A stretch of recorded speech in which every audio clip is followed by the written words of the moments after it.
Cognito, ergo sum. It's a very famous statement. Have you heard it? It's Rene Descartes' I think, therefore I am. He spoke it in Latin. He was French, by the way. And it was the tool upon which Descartes addressed the issue of certainty. As many of you know, on a weekly basis, I produce a little video series called A Walk in the Garden. And I'm doing that to try and create a place that as people journey through their life and reflect on the way love works in their life, whether or not they come at it from a Christian perspective, they would have a resource from which to at least draw some awareness of that process.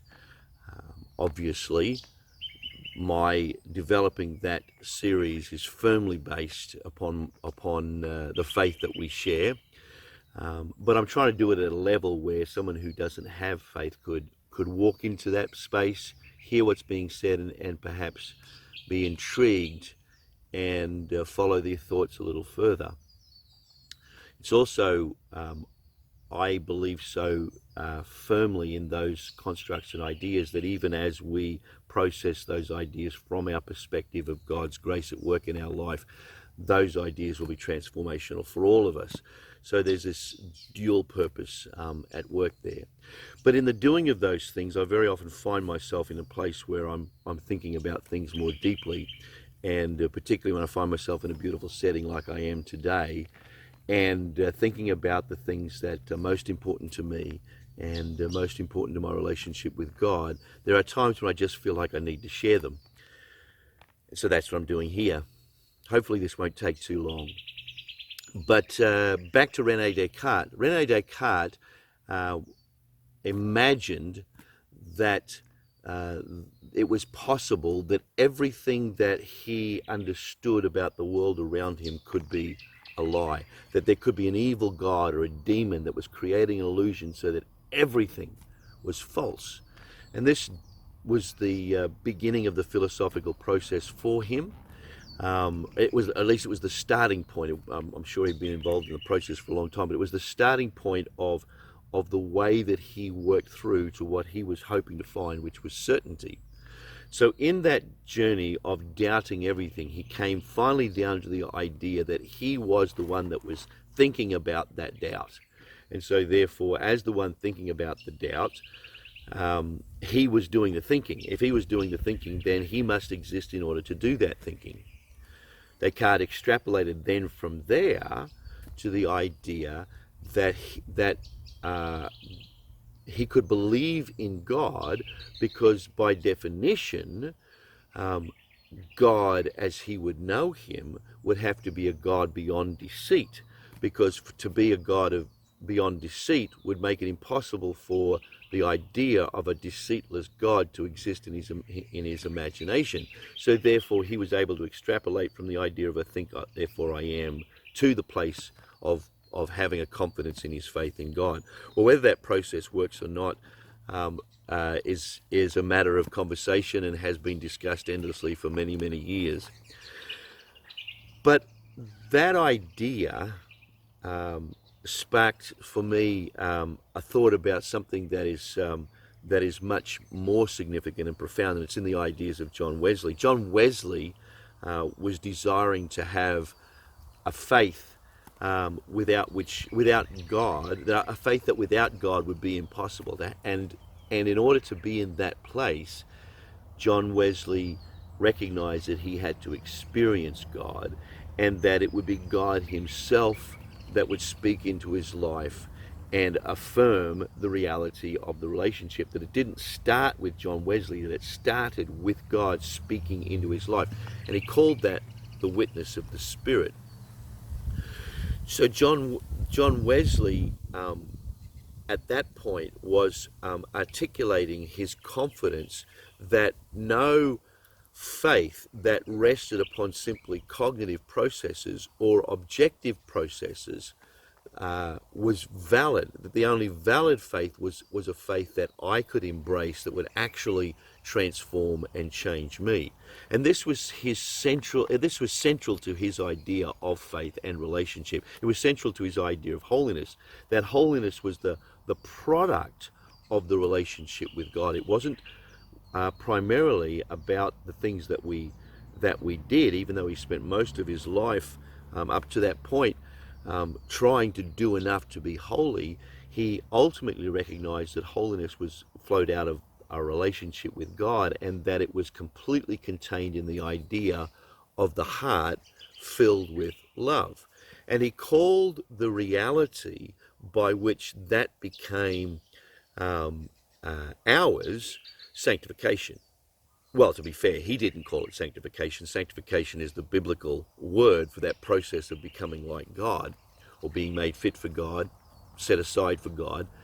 But John Wesley insisted that sanctification wasn't an objective idea, that it was a subjective reality. It was an experiential reality. It transformed, God's love transformed us and made us like him, and that was sanctification. He also realized, because of the many conversations with people that he had across numbers of years, that sanctification wasn't simply a process, but that there was this reality of a transformed heart that was the context upon which all other transformation, all other sanctification took place. And it was from those interviews and from that study and recognizing this experiential reality that he coined this phrase, Christian perfection, the heart purified by faith, or entire sanctification. And then this idea of sanctification, built upon entire sanctification, became what he called the grand depositum of Methodism. Entire didn't mean there was nothing else to do in our life. It meant that our heart, our identity, who we really are, was transformed at the core of our being, so that we became like Christ at the core of our being. And from that point on, God's sanctifying process could happen without the resistance of a distorted identity, a selfishness that would flow from our distortions from the fall. So that idea became the grand depositum of Methodism, and you move forward 100 years, and there were many people, particularly at this time in the United States of America, that felt like Methodism had ignored its grand depositum. So groups of people around the US, and certainly in England as well, began to gather together for camp meetings and for gatherings of people, and different people would come in and speak to this issue of sanctification, specifically entire sanctification. And there were many moments in those meetings where people walked into an experience with God that was overwhelming, and so filled their life with joy and peace and hope and love that it became the feature of this camp meeting movement. And that spawned the holiness movement, which ultimately led to the Church of the Nazarene. Now, in hindsight, looking back, there are many that would point out that there was a lot of extremism in that. There became an idea that was known as altar theology, that if I put everything on the altar, then God would sanctify me. It became very, very formulaic in the way that it was understood. And so people began to struggle with this idea that was captured in the revivalist holiness movement. But we are the product of that journey. And the thing that is most important about that for us is the idea of experiential sanctification. That was certainly Wesley's idea. The holiness movement wasn't at odds with Wesley at that point. And while everything can have extremes, for us to lose sight of this centrality, this grand depositum of the experiential nature of sanctification, is for us to lose something very, very significant. So one of the criticisms of the construct as it became was this idea of two-tripism, the second blessing, the idea that I could be saved once and then have another type of salvation called entire sanctification, that I wasn't a complete Christian until I had those two experiences, has gained in the last 40 years a fair degree of condemnation. But there is in that reality, or that idea, a reality that we dare not lose, that John Wesley understood that we knew God not because of what we knew, but because of His grace and His word speaking to our life, and that it is our privilege to have a certainty about our sanctification, about the fact that we have been and are being made like Christ. And I am certainly confident, and it's certainly been my experience, that there is a very, very significant component that it rests upon us of,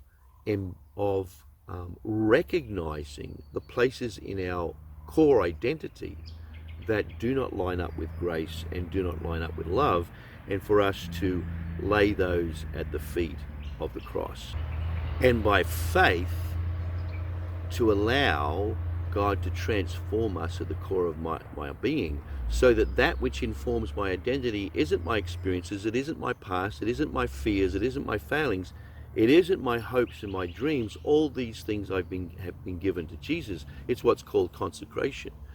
And in and in them in its stead, or at least overarching all those things, is the confidence that my identity is indeed in Christ. And this is what's known as entire sanctification. And I'm certain that as we live in that space and remain in that space, God opens doors for us for effective ministry. It is the power over sin that comes from that relationship with God that empowers our capacity to reflect God to those people that we are embracing. And so my challenge to our pastors and our leaders is for us to recenter our confidence in this grand depositum, in this certainty of the Spirit witness in our life, and in the transforming power of entire sanctification. I hope this message touches your life this week.